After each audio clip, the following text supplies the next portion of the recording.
G'day everyone, this is That Concerned Guy. For this clip, the topic will be on how Easter ties in with today's Western societies. Origin of Easter, from pagan festivals and Christianity to bunnies and chocolate eggs. On Easter Sunday, a bunny will deliver chocolate eggs to many households across Australia. Have you ever wondered why this seemingly bizarre tradition came to be? Well, it turns out that Easter actually began as a pagan festival celebrating spring in the Northern Hemisphere, long before the advent of Christianity. Since prehistoric times, people have celebrated the equinoxes and the solstices as sacred times. University of Sydney professor Carol Cusack said, "The spring equinox is a day where the amount of dark and the amount of daylight is actually identical. So you can tell that you're emerging from winter because the daylight and the dark have come back into balance. People map their whole life according to the patterns of nature."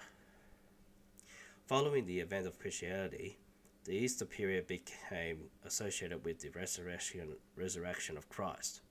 In the first couple of centuries after Jesus' life, feast days in the new Christian church were attached to old pagan festivals. Professor Cusack said, "Spring festivals with the theme of new life and relief from the cold of winter became connected explicitly to Jesus having conquered death by being resurrected after the crucifixion." Easter's changing date. In 325 AD, the first major church council, the Council of Nicaea, determined that Easter should fall on the Sunday following the first full moon after the spring equinox. That is why the date moves and why Easter festivities are often referred to as movable feasts. There's a defined period between March 25 and April 25 on which Easter Sunday must fall, and that's determined by the movement of the planets and the sun, Professor Cusack said. Pascha, Easter and the goddess of spring.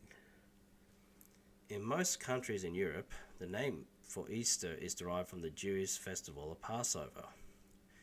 So in Greek, the feast is called Pascha. In Italian, Pasqua. In Danish, it is Pâques, and in French, it is Pâques, Professor Cusack said. Istre or Eostre was a goddess of spring or renewal, and that's why her feast is attached to the vernal equinox, Professor Cusack said. In Germany, the festival is called Ostern, and the goddess is called Ostara.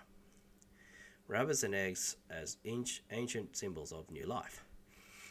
Many of the pagan customs associated with the celebration of spring eventually became absorbed within Christianity as symbols of the resurrection of Jesus.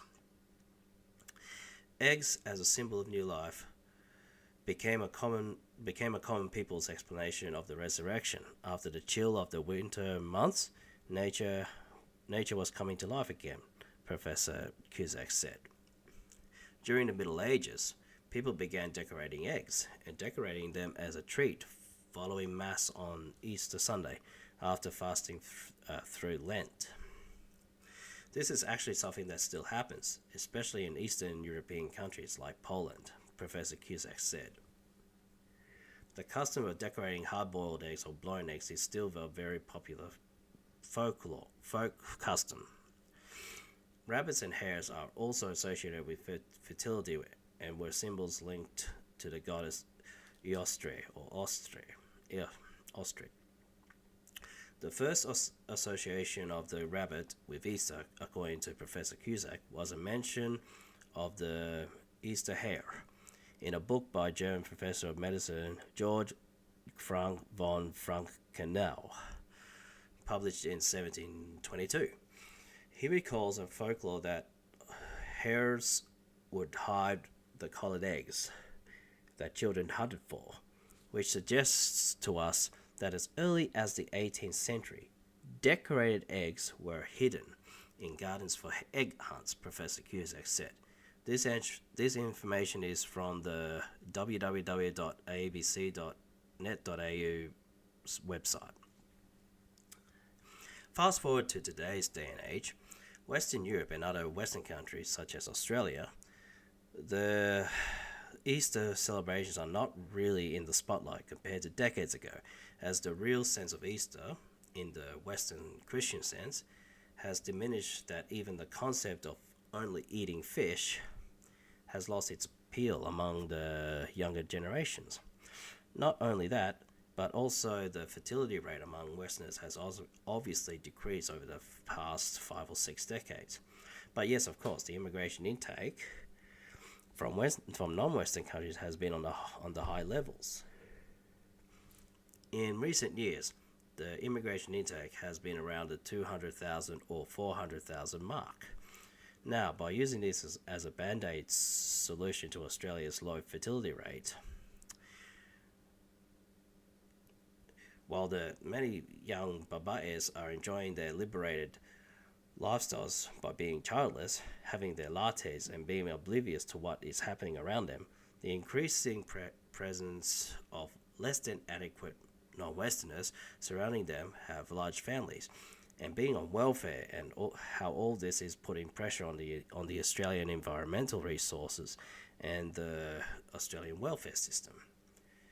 Being brainwashed on how all this is just a conspiracy theory whenever anyone brings these topics up to them, to the point where you think if whether these babadis even have anything in their brains to think about other than shopping and going to the latest cafes and party gatherings.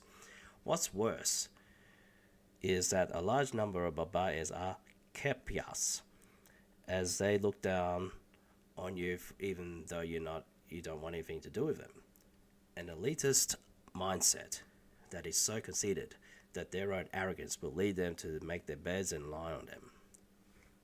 What is the big deal about celebrating Easter? Is it really about celebrating spring in the Northern Hemisphere? Or about the solstices as sacred times? Or about the resurrection of Christ? What about the symbolism of fertility? Well, it can be a combination of all these things, because Western civilization has a long history built upon these historical concepts. And with the many Western baba'es being so sublada and insulated in their elitist, self-righteous circles, where they believe that any basic red pill info is conspiracy theory, while sipping their lattes at the most elitist environments, usually secluded from low-class minority groups / undesirables, who are pulling down Western civilization. And these low-class groups / undesirables usually breed more kids compared to the sublada baba'es, as per mentioned, placing more and more of a burden towards the welfare system and society at large. Celebrating Easter doesn't necessarily have to be about being religious, but the social and cultural significance of this tradition brings a sort of a unity for Western civilization, a tradition that can remind Western nations on their history and heritage. But forgetting one's history can make it harder to find one's path for the future. Thank you for listening to this clip. Subscribe to my channel, hit the bell to follow future clips, and catch you next time. Mabuhay!